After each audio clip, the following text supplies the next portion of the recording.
Mate, what is going on? Welcome to episode 10 of the Exponential Performance Podcast. In this episode, I sit down and interview a lady who is such an inspiration. She's a kindergarten teacher. She's lost 63 kilos in her weight loss journey, and now she runs marathons. She's run marathons all over the world, and recently she went over to the Sahara Desert to tackle the famous Marathon Des Sables.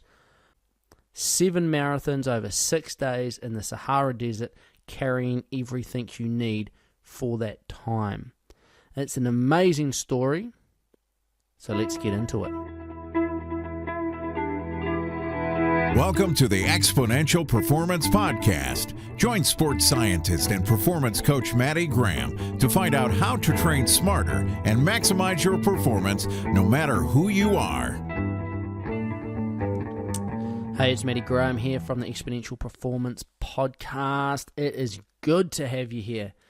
Now, thank you very much for all of those people who headed over to iTunes and have left me a review and a rating. If you haven't done this, it would be greatly appreciated if you can head over to iTunes and leave this podcast a rating and a review. This is just going to help this podcast rate better and hopefully make it sustainable into the future by spreading the love. Now, a quick question for you. I am going to endeavour to keep the podcasts a little shorter to make them a little bit more easy to listen to and digest. I've had some feedback that the hour mark is a little long for some people and they would prefer a shorter podcast. So with that in mind, if you can please post a comment below on what do you feel the optimal length for the Exponential Performance Podcast would be. Some feedback around that would be greatly appreciated. 30 minutes, 20 minutes, 45 minutes, 50 minutes, an hour. How long would you like to see this podcast go for? And finally, if you have any questions or topics you'd like to see covered in the Exponential Performance Podcast in the future, please head over and leave me a voice question over at the Exponential Performance Coaching website. Simply record your question and I will do my best to include it in future episodes. So without further ado, we are going to have a talk to Jan Taylor. Jan is from a little place called Wyndham, just outside of New Zealand's southernmost city, Invercargill, and she is a kindergarten teacher and she's got an amazing story. She's never been much of a sports person. In fact, she says that she avoided physical exercise, physical activity, sport at school and through her early years. She put on a lot of weight, as often happens when you have kids and family life and work. And then she decided to make a change. As you'll hear, she lost 63 kilos and started running one power pole, one lamppost at a time. And now she's starting to run marathons. She's run marathons all over the world, and now she's recently just got back from Marathon Des Sables, which is an absolute epic adventure in the Sahara Desert, which encompasses, I think it's about 7 marathons over 6 days in the desert. Obviously, sand dunes, rocks, scorpions, snakes, the rest of it. So, without further ado, that's enough from me today. Let's jump into the interview with absolute legend Jan Taylor.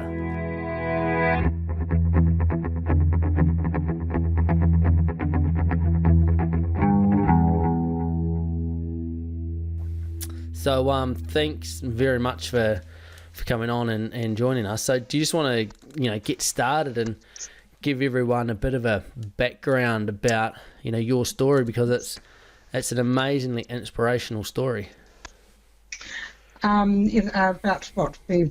years ago now, I lost weight. I lost 63 kgs in weight, and during that process, I was encouraged to exercise, which I've never done before. Even at school, I avoided exercise like the plague, and that was a real struggle to me because I didn't know how to get started. And it was actually my father who told me just to walk to the gate. And when I got to the gate, to walk to the next lamp post, which is basically how I got started even into running. But it started the same way, where after I felt I was walking 5Ks a night, and then decided I might just run one lamp post. And that was the start of me getting into running, which I'd never even thought I'd possibly be able to do. So that's amazing. So you lost 63 kilos.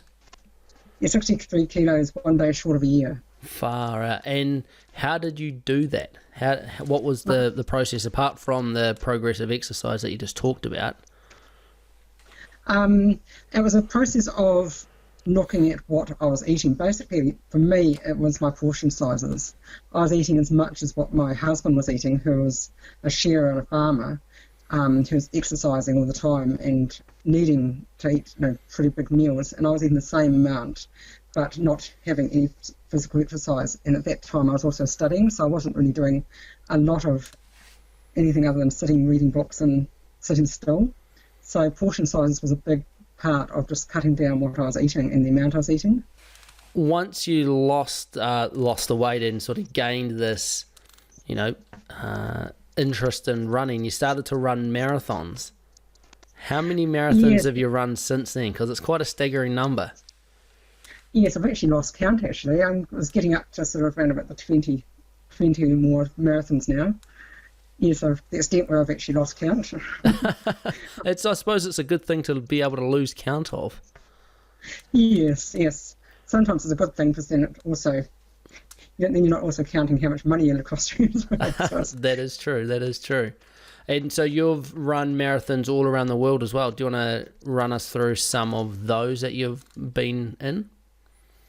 Yes, I've my very first one was the Paris Marathon, and that was that was quite an achievement. It was my very first marathon, and it was quite an interesting run, because they offered wine and cheese halfway around and offered to have your legs massaged by nice Frenchmen, which encouraged you to stop all the time. But that was an amazing race. And then did the Great Wall of China and the Inca Trail Marathon in Peru, which was a real big step up for me, because it was quite a major altitude climb, and there's lots of stairs. And just March last year did the Antarctica Marathon, but unfortunately it got called off halfway through, so I wasn't able to. I did a half marathon, but not a full marathon. So that was all part of your 7 marathons on 7 continents, and so you've still got to tick off the Antarctica one, because it didn't quite get there. So that's an amazing. But you've run 7 half marathons on 7 continents around the world. That's right. Yeah, amazing. Yes. So, whatever made you decide to go over to the Sahara Desert and compete in the Marathon Des Sables? I think that was the next challenge after the 7 marathons on 7 continents. I'd read about the Marathon Des Sables and heard about it from different people, and while I've been doing the different events, and it sounded like an awesome challenge, and it sounded like a really well run race. So it had been sort of sitting there at the back of my mind for a while, and sounded like the next step in the journey along the way. So just for those that aren't aware of the Marathon Des Sables, do you want to give us a bit of a rundown of what it actually is? Because it's not like going to Paris and running the Paris Marathon. It's almost the complete opposite to that.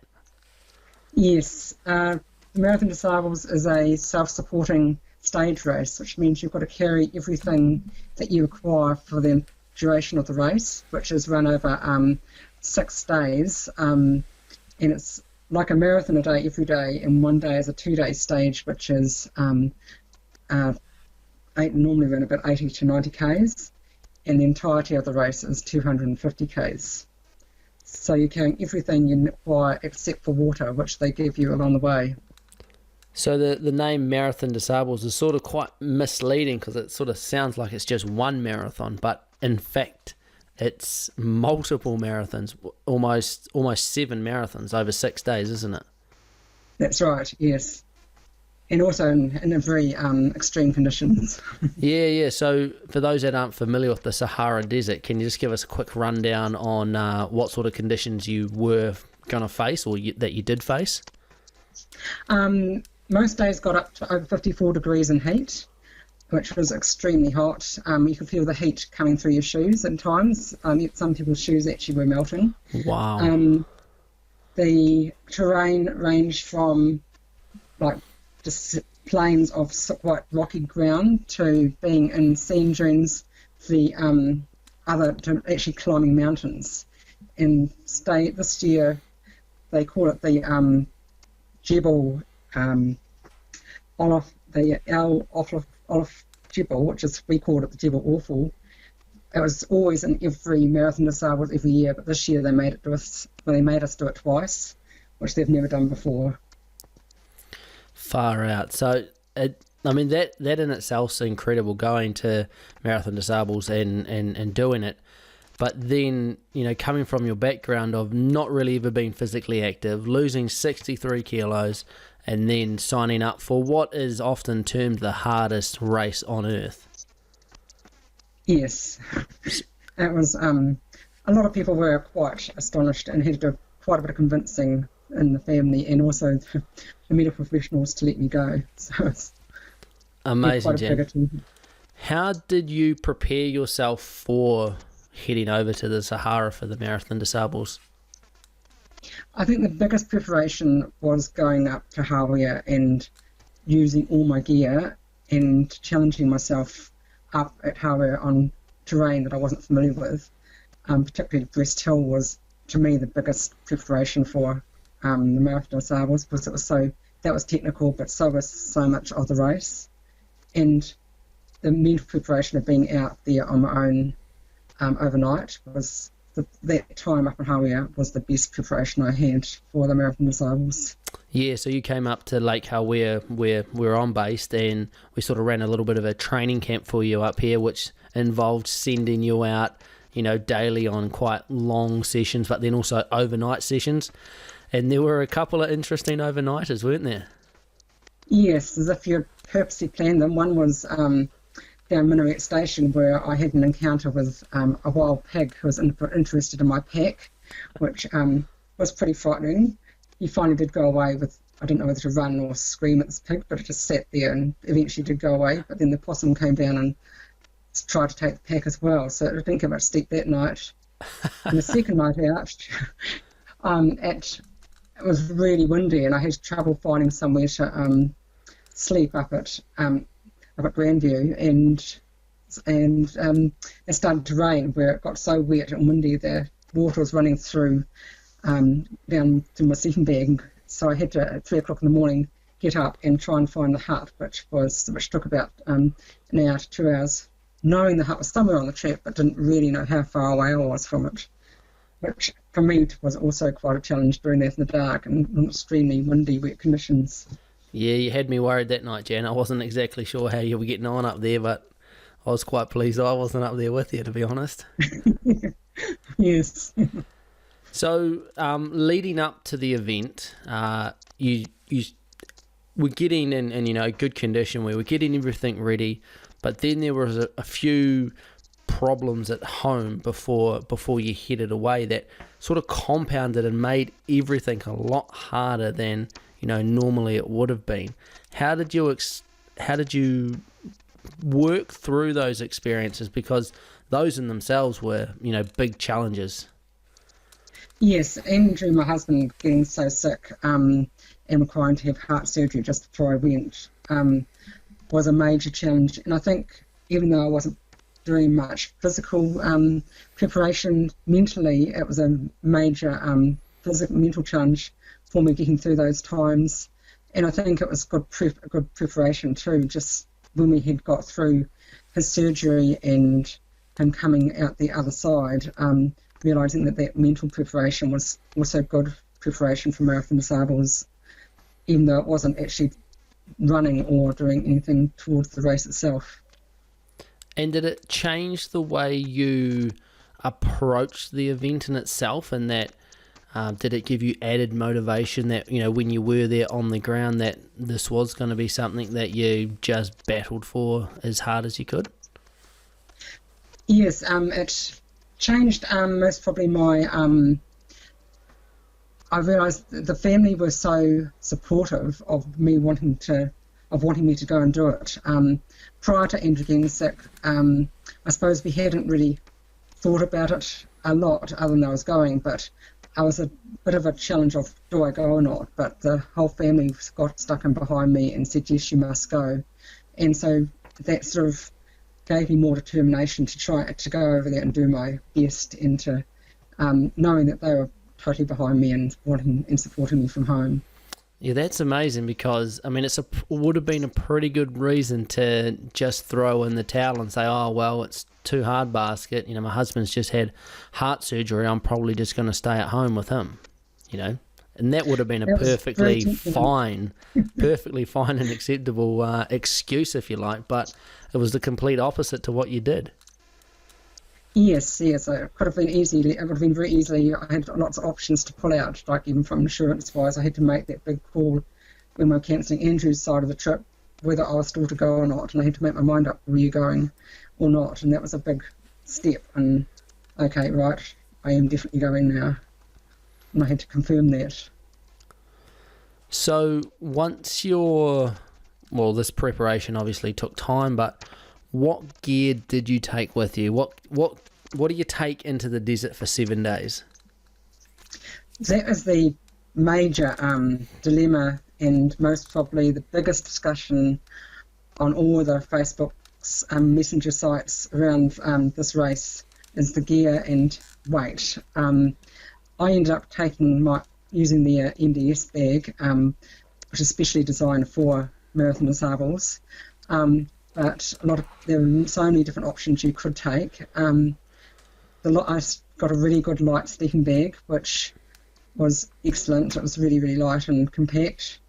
And most everything else was basically compulsory gear. You had to carry. It was optional to carry a cooker. You could have just had your food cold, but I opted to carry a cooker so I could heat the water for my backcountry meals.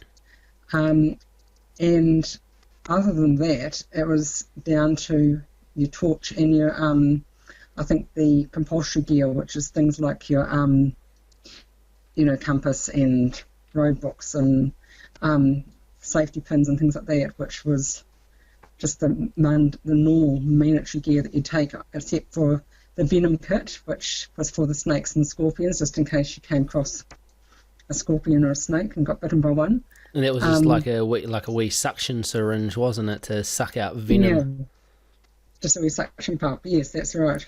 So when you're describing this gear and 7 days of food that you've got to take with you, it's quite easy to imagine that stuffed in like your normal size tramping or hiking pack. But for the Marathon Des Sables, the bag that you took was almost smaller than your standard school bag. Just like a little backpack, all of the stuff fitted in. How did you fit it all in there? It took a lot of manoeuvring around and cutting back and cramp and a lot of work. I remember spending the morning with you, Matty, just trying to get the food and the gear into the pack, and I think it took us half a day. It was quite an operation, getting everything down to just getting in there and no more. Yes, it was definitely a tight fit. It was amazing how much you can fit in such a small bag when you are really careful about what you're planning to take. Yes, and I think the other thing that was essential about the gear was that you taught me was knowing where it was, exactly where in your pack. It was having a place for everything in it, and that was a really good tip as well. So speaking of food, you've got to carry 7 days of food with you. What do you carry, and how do you make it all fit in there? I was fortunate that Sarah Richardson helped me, sports nutritionist, and she made a special breakfast up for me, which was, we called it a posh porridge, which had things like M&Ms in it and dates and apples, and including your porridge, which we tried to get as much calories into a lighter weight breakfast as we could. During the race, was mainly scroggin, and we had two types of scroggin. We had sort of like a savoury scroggin with your chips and pretzels and things like that, and then our sweet scroggin was just your normal scroggin with nuts and M&Ms and chocolate and our fruit and things. And then for tea was Backcountry Meals, which we'd had a double serving of Backcountry Meals, as well as a recovery drink each at the end of each day. And so what are Backcountry Meals for those that aren't aware of them? Backcountry Meals are dehydrated meals, which are made up with things like spaghetti bolognese, which is dehydrated. You add water to it, and it becomes it becomes normal food. Now, some people ate it cold, which meant it didn't totally rehydrate, but I actually added hot water to it, which made it quite a nice meal. So how much water were you getting each day, Jan? Because that's something that's provided by the race organiser, isn't it? Yes, and quite strictly controlled. So they call it a liaison stage. Liaison stage is under 42 k's, so it'll be about 30 to 40 k's. We were given 10.5 litres of water. So each morning we got 1.5 litres, and then at each checkpoint we were given then anywhere between 1.5 litres and 3 litres, depending on how far the following checkpoint was going to be. And at the end of each race we got 3 litres. So there wasn't a lot of water, and the water, I think at times I ran out of water. It was just because of the heat and the terrain that we were on. So yeah, at times we were being pretty desperate for water. Do you feel like you needed more water? Obviously, if you ran out of it. At certain times during the race, I did. Yes, you might have only just got to the next checkpoint in time to get to the next to get water. I actually carried. Lots of people, when we were given 2 bottles of water, won't carry the 2 bottles. Where I had a pouch on the front, which I could actually put a bottle of water on, and I always carried that extra bottle of water. And normally used it and needed it. Yeah, okay. Once you were underway, how did the first few days go out there? The first day went really well. It wasn't as hard as what I thought, but then I was warned that if the first day went well, then you can guarantee that day 2 and day 3 could be quite hard, which they were. That's when we had to do this mountain, and within that, it wasn't just one. On day 2, we had quite a few mountains to climb, as well as that last one, which was, when we talk about a mountain, we climbed up this up to the top of this mountain, and then we had to go down using a rope, down rocks, and then down this big whole lot of sand to the bottom, which was quite scary going down using the rope. But what I didn't realise, that next day when we had to go back up again, we had to pull ourselves up the rope over the rocks, which I hadn't sort of contemplated on doing. I didn't even know if I could do it. So it was quite a challenge to get on day 3 to have to turn around and have to do it again, going back the other way. Wow, that sounds intense. Yes, we didn't realise into rock climbing or ropes and things like that. That wasn't something I had anticipated, but and something I hadn't trained for. It was quite scary. There's no crampons or anything. It was just pulling yourself up with this rope. It was quite amazing. And so I'm not sure if we've touched on it, but how did you sleep each night? So you've obviously got your sleeping bag with you. What did you sleep in or under or? I had a bedding mat, which was sort of folded up like a concertina, and it was that was the main source of. They had a carpet down on the ground, and then you had your bedding mat on top, and then your sleeping bag, and then just used. Ended up having like your long johns and a top, polypop top to sleep in. And then you had a roof over you. What was it? A tent or a shelter of some sort? It's more of a shelter. It didn't have any side. It had sides on 2 sides, but it was open at each end, so the wind could blow in and the sand could blow in. But it was shelter of the sort. And were you in there by yourself, or did you share that with other racers?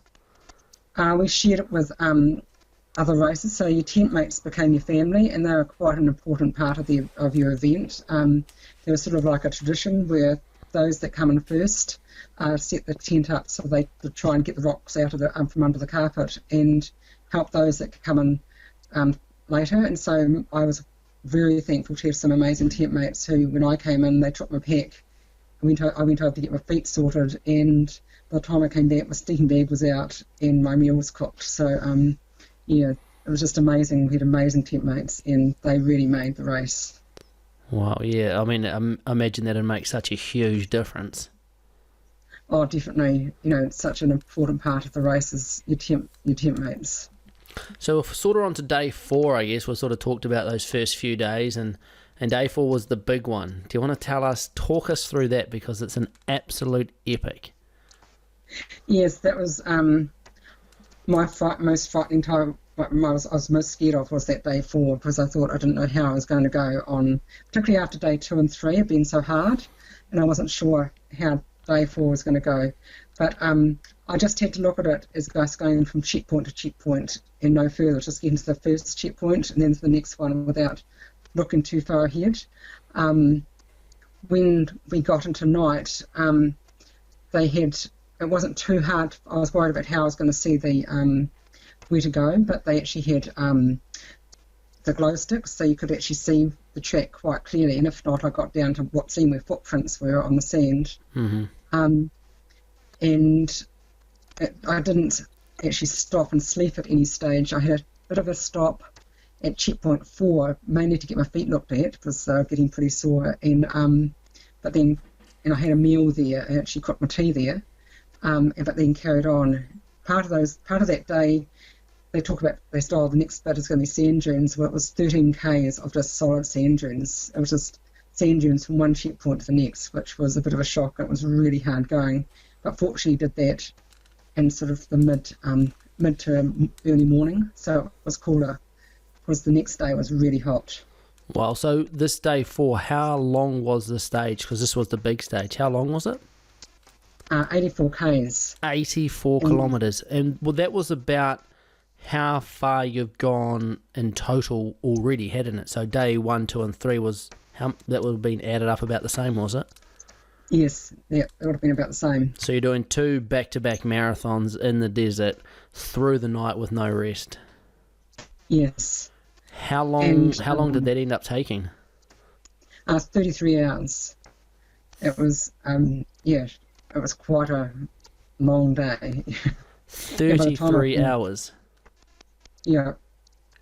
Amazing. And there's an amazing video of you coming into the finish of that stage, and I'll post that over on the show notes at the Exponential Performance Coaching website. It's phenomenal just to see you coming into the finish after 33 hours out in the desert by yourself. And that was most sort of the highlight of the race for me, was actually coming into that finish line with all that support. It was just absolutely incredible. I didn't realise that would happen, and just having everyone out there cheering for you and coming in was just absolutely incredible. What goes through your head when you're out in the desert for 33 hours by yourself? I think the family, and I thought of the family and times, just pushing through, because sometimes we actually got really hard and you're pretty sore and pretty tired. And also thinking of just getting to that next point, because I just felt that I couldn't think any further ahead than that next checkpoint. So just pushing through those to the next checkpoint. So you just have to get to that next checkpoint and not think any further. Yeah, I mean, you've got to break it down, don't you, into small pieces, but 84 kilometres in 33 hours out in the desert by yourself at night as well, I just can't really get my head around it, Jan. It's such an impressive effort. It was at times a bit scary, because particularly when I couldn't see where to go next and having to rely on just looking at the sand, looking at people's feet. With people who have gone before you, I didn't resort to getting my compass out because I didn't need to, but I was actually at the point where I thought perhaps I might have to do that. So after that day 4, you say you've been out there for 33 hours, you come in and you get some time to recover, is that right? Not a lot of time, because by the time I came in, and then what happened was that my feet were pretty blistered, so I had to go to the what's called Doc Trotter's, which is the medic tent, to get my blisters sorted. I think I got back to my tent at 8 o'clock at night, and we're starting the marathon stage at 7:30 the next morning. So there wasn't a lot of turnover time from finishing to starting the next day again. Wow. Some of the races who finished it a lot earlier may get the whole day off, Yep. but because I was later finishing, I didn't get that downtime. Pretty much got 12, 13 hours or so. Yes. Wow. And I think understatement of the year is that your feet were pretty sore. That photo that you sent me from the hospital after, is about a week after the race was horrendous. And if you don't mind, I'll post that photo as well, because it's such an insight into how you must have been feeling. And then also, you wake up in the morning after that big 84-kilometre day. What was going through your head? How were you feeling? So you've still got another marathon to run that day.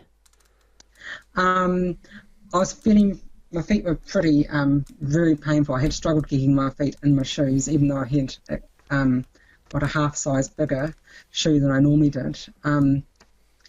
My support socks that I was wearing had to be cut off the night before, so I couldn't wear them that day. And my tent mates were surprised that I was going to be actually starting, because my feet were such a mess the day before. So it was pretty painful that last day. And talk us through that last day. That last day, most probably I started off dehydrated, so I hadn't rehydrated enough the night before from the longest day. And so, it was a big battle getting through to each checkpoint that day. Up to that day, I managed to get to the cut-offs and the checkpoints pretty well without having to worry. But this particular day, I was struggling with my feet and being dehydrated, and I'm mostly not fully fueled properly. I was struggling to get to each checkpoint and just getting there just on time. I got through the final, up to just about, I got to the last checkpoint, which meant I got through the sand dunes, and all I had was a gravel road basically, which was to get back down to the finish line, but started to become disorientated, and could feel myself wobbling across the road. But I was by myself, and I didn't think anyone could see me. But obviously there were the spotters out watching, and it was within minutes there was a car down, and they stopped and said, no, you can't carry on any further. And by that point, I think my temperature was 39. I was over 39 degrees. Yeah, so you were getting really hot, and heat stroke or heat exhaustion, as it's often termed, and they pulled you out of the race with 11 kilometres to go. Yeah. What was going through your head then? I just thought, I felt so close yet so far away. I just thought I would have really loved to have finished, but knew that I wasn't going to be able to. When you left New Zealand to head over, what were your expectations on yourself? I didn't know if I could get through the first day. Realistically, I was going to, I really didn't know if I could even get through one day, let alone two. So I was actually quite, I suppose, amazed that I actually got through as far as I did, and was actually quite thrilled that I achieved as much as I had done. So deep down, it was gutting not to finish the race, but I was also quite satisfied with having gone as far as I did under the circumstances. Yeah, I mean, getting through that 84-kilometre stage, that because I was watching online here very closely to see how you were getting on, I was like, far out. If she can get through that big day, then hopefully she can get back up again and finish it off. But you're just so close, and ran out of time with those cut-offs, and getting heat stroke, and it's almost, you think that the adventure's over now, but by the sounds of it, this was just the start of the adventure. So once you got pulled out of the race, what happened? Tell us about that. They took me to the medical tent, so I was in the medic tent overnight, where they had to rehydrate me with IV fluids. And then we went back to Azazat, which is the town where we were based overnight. And I had to go then, once I got back down there, they were going to reassess me at 7 o'clock to redress my feet so I could go home. But when I went back to the medics that night at the hotel, they decided that my feet were too bad and that I had to be transferred to Casablanca Hospital, which was a 12-hour journey in an ambulance with just an ambulance driver and myself. And then once I got to Casablanca Hospital, it was a different story altogether, because of course I couldn't speak the language. They spoke in either French or Arabic. And my husband, of course, Andrew, wasn't able to travel. He was meant to have been with me, but wasn't with me at that point because he was sick. And so they were quite, the whole time they kept saying asking for my husband, where my husband was. And that was, the treatment was quite a different experience to what we have in New Zealand, because there's the expectation that your husband will care for you while you're in hospital. So it was pretty scary at times, and I was also being sedated as well. So we're not really sure what treatment I did get, because we didn't get any notes from the hospital. But it was 5 days of pretty scary times of not really knowing what was going on and being sedated. I think I got IV antibiotics, but I couldn't be sure, and not getting washed or cared for while you're over there, or even being fed. And It wasn't until a nurse came from the insurance company, got a nurse to fly from Paris to escort me back to New Zealand. But to get back, I had to be wheelchair fit, and because when she arrived, they had sedated me that morning, so I couldn't even sit up in bed, so she had to arrange for an ambulance to transport me to the airport, and then she put me in a wheelchair as soon as we got out of the ambulance to get me onto the plane so I could get home. That is phenomenal. So for 5 days, you were pretty much just sedated in a hospital room, not fed, and almost just because your husband wasn't with you. Yes, yeah. And is that largely a cultural thing, or was that I think it was a cultural thing, yes, very much so. Far out. That is, I don't even have words to describe it. It's phenomenal. And looking back, it was pretty scary. Like, you sort of felt quite alone and quite isolated, yes, and not being able, particularly when you couldn't understand what was happening or being able to speak the language or get any help. So you finally get back on the plane, get home to New Zealand, and that's not the end of the story, though. No, when we finally got back to Invercargill, I knew that I needed to get some medical help, because my feet were still extremely sore and really swollen. So, and they actually, even though I had no shoes on, just bandages, they felt as if they were going to explode. So I ended up in Southern Hospital for 2.5 weeks. My leaves were so swollen that they were swollen right up to my thighs, and so I was also malnourished and needed to have protein to build up my protein levels again, as well as being quite run down as well in other areas. It's phenomenal, Jan. I mean, I've talked about on this podcast before about, pushing through that next level and hardening up and, just going one more step. But you are just living proof. Luckily, you're living after this big adventure. How did you push yourself so hard, so far that, that your body it gave up? A lot of people would have stopped a long time before that and called it a day. Most probably, it's quite funny because one of the things someone said at the race was you don't it's sort of like you don't give up in the Marathon Des Sables just for blisters. So I still thought, I've only got blisters on my feet, it can't be that bad. So I just kept on pushing forward, even though it got to the stage where it's so painful to put my feet on the ground. I mostly didn't realise how serious my feet were because you couldn't really see them. And it wasn't until my daughter saw them at the hospital that she was mortified. She said she couldn't even tell my feet were feet. They were so swollen. And they were, even the doctors came around and were quite amazed at the status of them. So most really didn't realise how bad or how far I had actually pushed myself, but I just kept on pushing through just to try and get to the end, so particularly when I'd come so far and got so close. I mean, 3 weeks, 3+ weeks in hospital, a trip around the world, some scary times in a foreign hospital. I guess the big question is, was it worth it? The race was worth it. It was absolutely fantastic. I actually enjoyed every minute of the race. It was just the support from everyone, right from the other competitors right through to the event organisers. They're all so supportive and encouraging. And even the elite athletes, they start later on the longest day in the marathon stage, and when they come through, they pat you on the back and tell you to keep going. It's like you sort of feel like you're one big family. It's actually an amazing event to take part in. If I hadn't have had the post-event experience, I might have been even tempted to go back and do it again. I guess that answers the next question. Would you ever go back and do it again?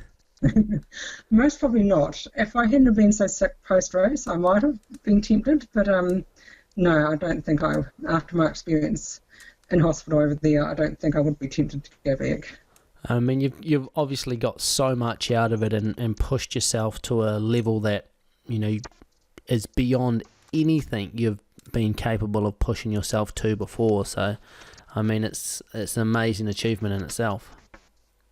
Yes, I remember you showing me that DVD of those mountain bike riders, seeing one of them in hospital, thinking, oh, who pushed themselves that far? Not even thinking that I'd end up in hospital. Yeah, that DVD, for anyone who's interested, is 24 Solo. It's about the World 24-Hour Mountain Bike Championships. A great watch. So Jan, what's next?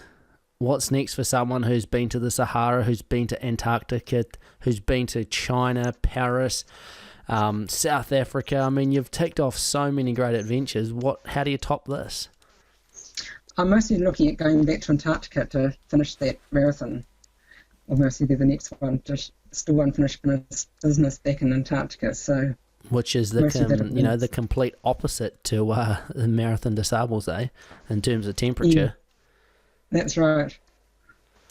Fantastic, Jan. Hey, thank you so much for joining us today. And if anyone's got any questions for Jan, feel free to post a comment, let us know. And if you do have any questions, we can always get Jan back on for another question and answer session. So thank you very much. No, it's been a pleasure. Thank you.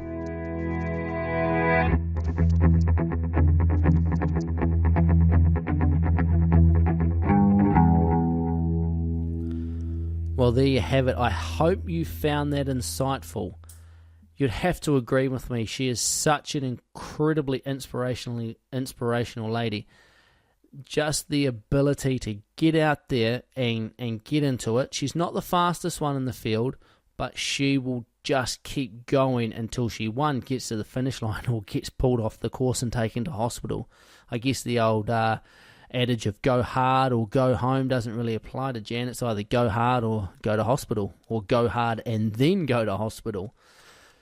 If you've got any questions about Jan's expedition at the Marathon Des Sables, feel free to send them in to me. Leave her a comment below, whether you're listening on SoundCloud or YouTube. That'd be greatly appreciated. And remember, if you've got any questions for me or topics you'd like to see in future podcasts, please head over to the Exponential Performance Coaching website and leave me a voice message, a voice question. And also to access everything from today's show notes, including a few little video clips and the photos from Marathon Des Sables from Jan, head over to the show notes at exponentialperformancecoaching.com. Under the podcast tab, head down to episode 10. So, until next week, get out there, train hard, but most importantly, train smart. I'll talk to you next week.